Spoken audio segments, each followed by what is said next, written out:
Bismillahirrahmanirrahim. Assalamualaikum warahmatullahi wabarakatuh. Hai sobat, apa kabar kalian semua? Semoga kalian baik-baik saja, sehat walafiat, tidak kurang satu apapun. Selamat datang kembali di Quran News Channel, sebuah channel yang akan menginformasikan kepada Anda tentang berita-berita yang ada di dalam Al-Quran yang akan menjadi kenyataan baik di dunia ini maupun di akhirat nanti. Dalam kesempatan kali ini, kami akan menginformasikan tentang kewajiban seorang muslim terhadap Al-Quran. Tapi sebelumnya, silahkan subscribe, like, share, and comment agar channel ini tetap eksis. Dan kami berdoa kepada Allah, kepada Anda yang melakukannya, semoga Allah memudahkan semua urusan Anda baik di dunia maupun di akhirat. Dalam salah satu kesempatan Rasulullah Shallallahu Alaihi Wasallam bersabda, bacalah Al-Quran karena ia akan datang di akhirat nanti untuk memberikan syafaat kepada orang-orang yang membacanya. Ada beberapa kewajiban yang harus kita penuhi terhadap Al-Quran. Yang pertama tentu hadis yang tadi saya bacakan, yaitu membaca Al-Quran itu karena Al-Quran nanti akan datang di akhirat untuk memberikan syafaat kepada para pembacanya. Yang kedua, memahaminya. Penting kita untuk memahami Al-Quran agar kecintaan kita terhadap Al-Quran semakin mendalam. Dan tentu itu dapat lebih mendekatkan diri kita kepada Allah Subhanahu wa Ta'ala. Yang ketiga, menghafalnya. Kita dianjurkan untuk menghafal Al-Quran step by step. Karena ketika kita menghafal Al-Quran, maka seluruh tubuh kita pun bekerja untuk menghafal Al-Quran. Bukan hanya otak kita, tapi dari rambut sampai ke telapak kaki akan menghafal Al-Quran.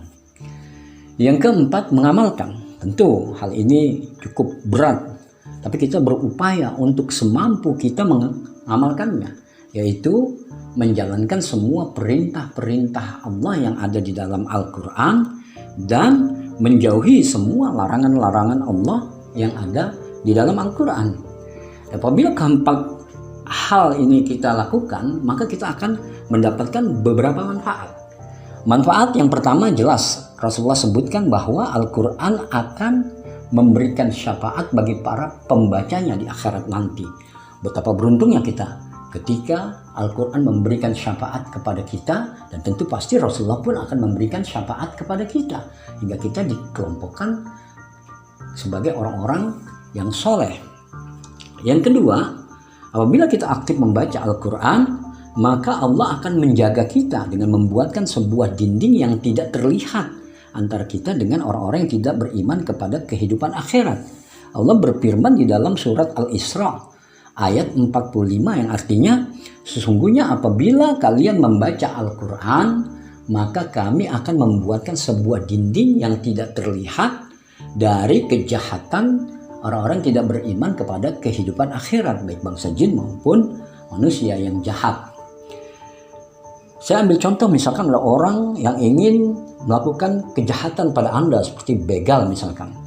Ketika Anda dalam perjalanan, tiba-tiba begal tersebut mengalami kecelakaan hingga dia tidak jadi melakukan kezaliman terhadap Anda. Misalkan ada orang yang dengki kepada Anda, kemudian dia menggunakan jin untuk mensantet Anda.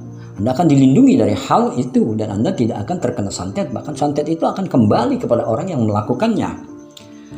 Jadi manfaat di dalam kita membaca, memahami, menghafal dan mengamalkan Al-Quran itu sangat penting untuk kita. Yang ketiga, manfaat yang akan kita dapatkan yaitu kita mengalami ketenangan jiwa. Ketika ketenangan jiwa itu ada pada kita, maka akan berimbas kepada kesehatan kita.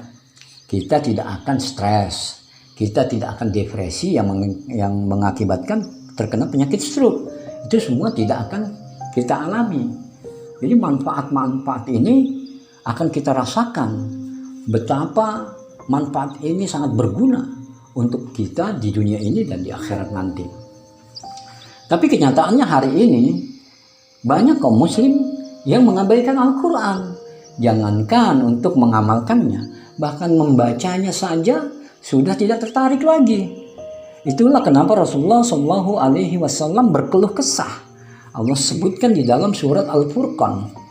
Rasulullah berkata, "Ya Tuhanku, sesungguhnya aku melihat umatku menjadikan Al-Quran terabaikan." Itulah hari ini, di mana umat Islam hari ini sudah tidak tertarik lagi untuk membaca Al-Quran. Nah, makanya dalam kesempatan kali ini kami menganjurkan kepada yang menonton channel ini untuk membaca Al-Quran dengan aktif. Walaupun tidak mampu 1 juz sehari, tapi upayakan 2 atau 3 lembar per hari dibaca dengan maknanya. Karena apabila ini Anda lakukan, maka Anda akan mengalami ketenangan jiwa. Bahkan Allah akan menjaga tidur Anda. Anda tidak akan terkena mimpi buruk. Sebagaimana Allah menjaga Sahibul Kahfi. Mereka tidur selama 309 tahun tanpa ada gangguan apapun. Hingga mereka ketika bangun, mereka saling bertanya, berapa lama kita tidur di gua ini? Ada yang berkata 1 hari, 2 hari. Ya, karena begitu terasa cepat bagi mereka. Padahal mereka tidur selama 309 tahun dan mereka tidak terkena hukum biologi. Karena apabila mereka terkena hukum biologi, tentu kuku mereka panjangnya mungkin sudah 10 meter atau rambut mereka juga panjangnya sudah puluhan meter. Tapi karena mereka tidak terkena hukum biologi, maka ketika mereka bangun, ya mereka seperti ketika mereka tidur, seperti semula. Itulah manfaat yang akan dirasakan oleh orang-orang yang aktif membaca Al-Quran. Maka kami memotivasi Anda semua untuk aktif membaca Al-Quran. Karena dengan membaca Al-Quran, kita akan mendapatkan syafaat di akhirat nanti.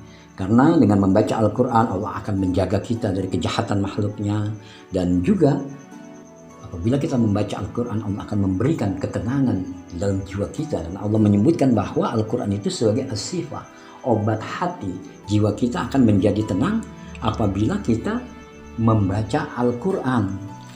Semoga informasi ini dapat menambah wawasan keilmuan kita semua, dan lebih mencintai Al-Quran, juga lebih meningkatkan keimanan dan ketakwaan kepada Allah Subhanahu wa Ta'ala, hingga kita di akhirat nanti termasuk orang-orang yang dijauhkan dari siksa api neraka dan dikelompokkan bersama orang-orang soleh yang akan mendapatkan surganya yang mengalir di bawahnya sungai-sungai.